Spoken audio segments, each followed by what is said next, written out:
Hello Forza fans, welcome to the Nurburgring for the first of this week's Subaru BRZ Spec Series races, where I'm starting in third. I'll have 4 races for you today, and the last one is a bit of a cracker with probably one of the most contentious incidents I've seen in Forza with myself so far, so stick around for that. As we get going then, I am in third as I said, and I've just got to be careful not to get rammed into at the first turn. Nurburgring in most racing games actually provides one of the worst turn ones that I know of, almost worse than Monza in some cases, but we get around, we take it wide. I heard some banging in the background and we got around actually into second place, so it's a bit against the grain in terms of my usual experience. I'm normally dropping way back in the field early on, but actually we're up now. Can we fight for a win, or is Mars Matrix in front just going to pull away?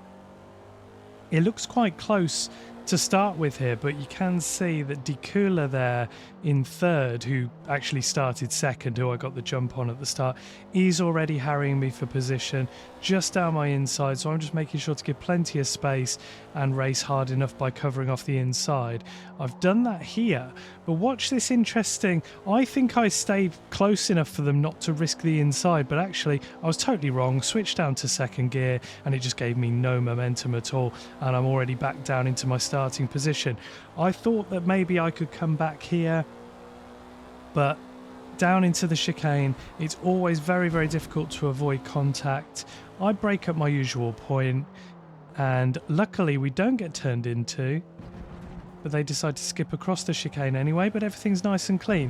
Behind, a couple of people get penalties. You'll notice fourth place takes a 1.5 second hit there, so they probably came in a bit too hot.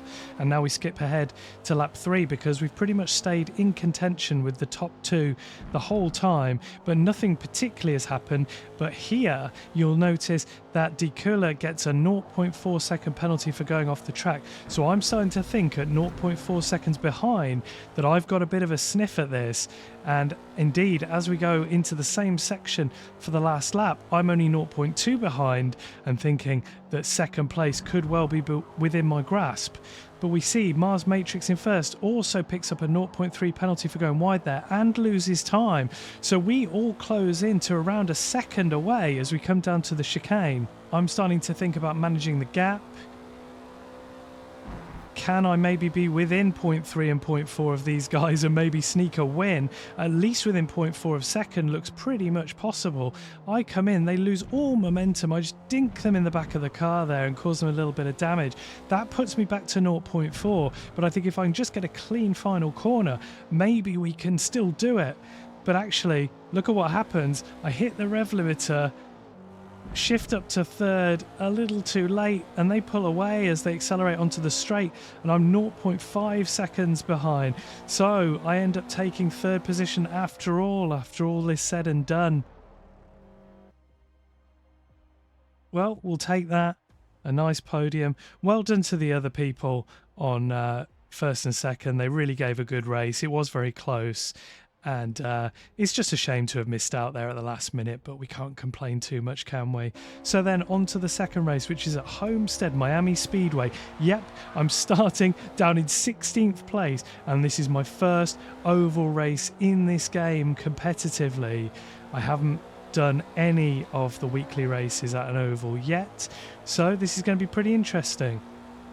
The door is well and truly left open there at the start. So once again, this car seems to be favouring me. Instead of jumping back in the field as I normally do, I'm jumping way forward. We've come from 16th to 12th already after the first turn, and there is a huge pile of cars in front of us, 4 wide in some cases there, and there is contact. 2 guys go into the wall and 1 has lost momentum. So already we are up to 9th place from 16th on the first lap, which is absolutely fantastic stuff.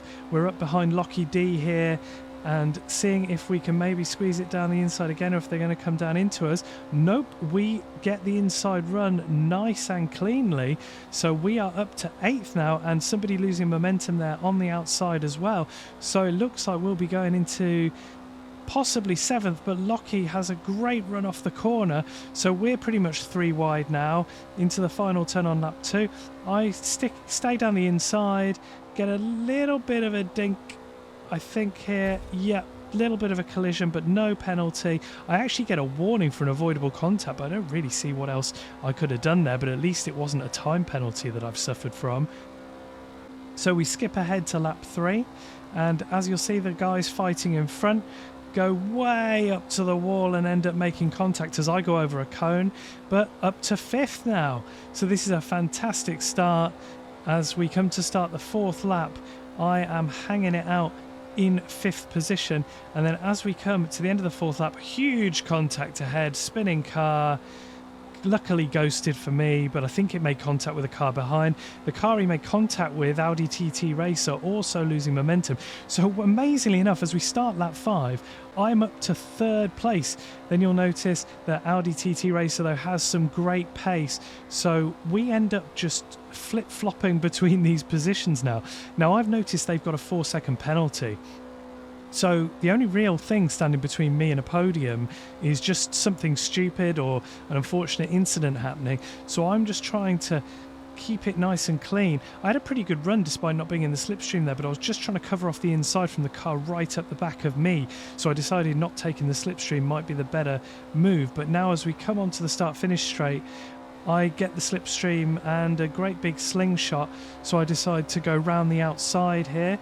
It doesn't really pay off, but at least I've got a bit of increased speed, and maybe if we work together like this, with me taking a slipstream from Audi TT Racer, maybe getting a slingshot past and then them getting a slingshot from me, we might be able to catch up to the top 2. So once again, they've pulled in front of me. Bump drafting doesn't really do too much here because you just get collision warnings, and it's probably not worth the risk considering the penalty system being the way it is.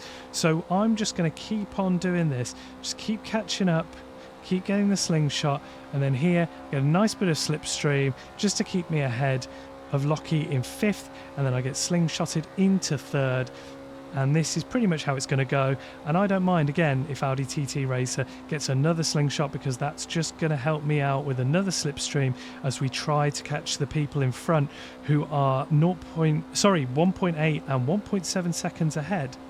So this is pretty much the story of how it's going, and we're going to skip ahead in a moment, I think, but this is just nice clean racing, working together. I think Audi TT Racer is on board with what's going on here. They know that I'm not trying to make contact with them, they're not trying to make contact with me, and we're just slingshotting each other along.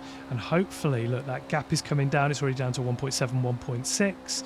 So hopefully, look, at the start of the very last lap, I'm currently on the outside of Audi TT Racer, but we're down to 1.3, 1.2 ahead, and there are penalties for the guys in front as well. So it looks like we might be up for a good result here. But then suddenly, what's happening?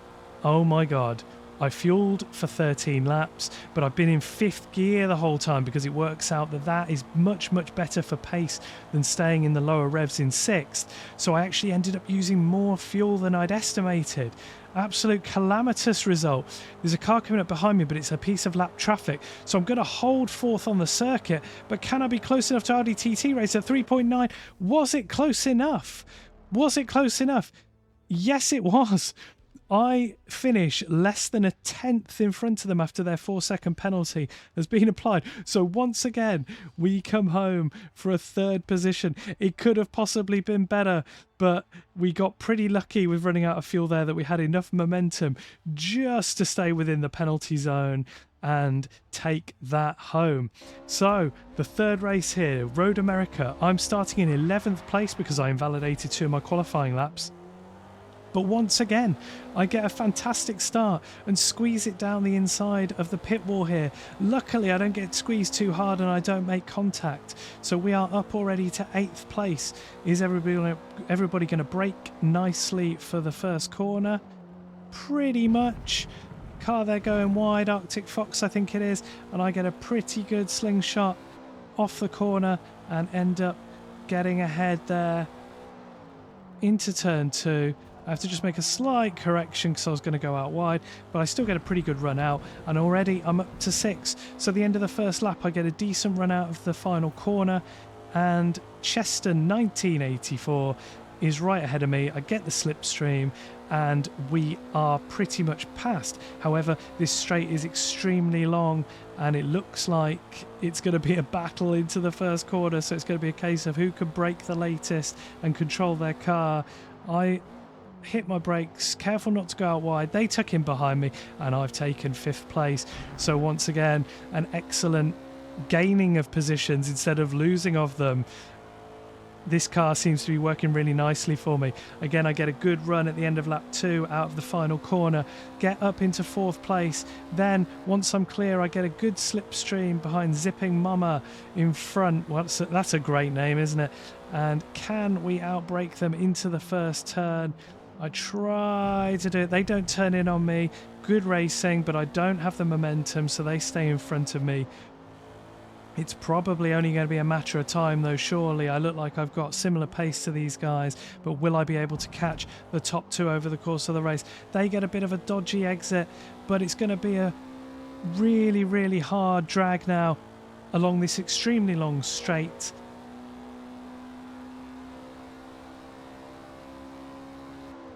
Down to a heavy braking zone where it's so easy to get it wrong on this configuration of Road America. Where are we going to brake? Where are we going to brake? Right there at the crane. Down into 3rd. Careful not to overrun the corner. But actually, Zipping Mama got it all kinds of wrong and ended up face first into the barrier. And then we skip ahead and the rain has been pouring for the last couple of laps. And we finish the race in 3rd. Well earned. Tucking in right behind Dog's Balls. Yeah, I don't want to do that too often. And then well done, Femoral, with a commanding win. So that is 3 races down, 3 podiums. What are we going to do at the next one, which is Eaglerock Speedway? This is essentially an oval with a chicane. I didn't bother qualifying because there's only 9 of us in here. So I thought, you know what? That chicane is a bit of a difficult point where all the cars seem to come together. They seem to be coming together in practice. So I thought, you know what? I'm going to start in last. We've had 3 good races.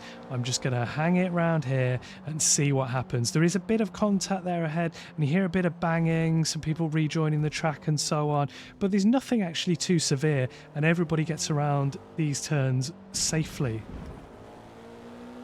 I'm up into 8th as we drag out of the chicane and back onto the oval section.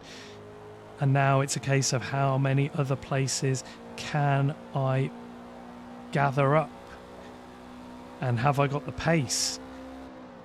There's not many areas to be better than other people here. You just have to try and carry as much momentum as you can through these oval section corners. They're not flat out. I find that sort of dropping down into 4th like this kind of keeps you on the inside, so you've got the shortest route round. And then just make sure you're off the accelerator, on the brakes, so you get it stopped. A couple more people off this time, and now I get pinched between these 2 drivers. And luckily just avoid Kered there getting slammed into the wall, I think it was. So we skip ahead again. We're fighting quite hard. Just make sure to get it brake down. And then back onto the oval section. Can I get around the outside here? No, these cars aren't that powerful. So if you don't get a good run out or you don't get a significantly better run out than your opponent, then you're not really going to make too much ground unless you get in the slipstream. Then you can see that we're all battling quite hard for 4th place here. So it's 4th, 5th, 6th, and me in 7th, all battling really hard here together. And we're going back onto the oval section here. This is going to be quite interesting now. I think one of the cars ahead, yeah, look at that, Nuke Killer's ahead, gets a little out of shape and then ends up banging doors with the car in front. I just swing round to the other side trying to take the inside line for the oval. Now this is where my battle with Nuke Killers begins, and it sure as hell doesn't end here. They go down the inside, but I just about hold on, get brake down nicely, just come across the curb and then try and get a decent exit. I think about going down the inside there, but they cover it off, and Kered is well off on their way. Now there's a car out wide you see there. Well, I just try and make sure not to run wide into them, but they just do not brake, and see you later. Face first into the barrier makes quite a comical clonk as that happens there. I squeaked down the inside of Nuke Killers here, and like I said, this battle's about to get pretty ugly. They get a better run out the corner than me though, despite me taking the inside line, and I come out of the corner with way more momentum though, so come to the outside, get squeezed almost into the wall there, but no penalty for me. I don't think a penalty for them either, so all's fair in love and war maybe. You know, you can't expect people to maybe hold the car straight all the time. You don't know what controller people are using, so that's where I give them the benefit of the doubt. But it does get pretty tight here. I just try and get a good exit, but there to my left, and they think about coming down, look, but it doesn't happen. And then I'm the one getting out of shape. They were out of shape a couple of laps ago. I get out of shape big time here, and I just about hold it, don't make any contact with them, so keep it nice and fair, don't pinch them to the wall too much as a result of that. And then they come down with way more momentum as I start to think about slowing up, and then bang, they come right down from the top of the banking into me. I don't really know where they expected me to go there, but nothing really lost in that exchange. They didn't spin or anything like that, so now they're expecting a drag to the start finish line, and see what happens here. Oh, they just brake check me massively, but somehow I get back on the power early enough, they don't pull away. So I think, you know what, I'm just going to go down on the apron, and they decide to come down with me to block me off, but they don't really realise that you can't do that, and they just touch the front of my car and get spun out. To be honest with you, I don't feel too bad about that outcome. I come home in 5th and didn't get a penalty for that incident, but to be honest, it looked like they were trying to deliberately block me and just got punished for it. So let me know what you think in the comments about that. 4 very eventful races, I'm sure you'll agree. I'm now safety rated A with 4,948 skill. I'll see you next time. Take care.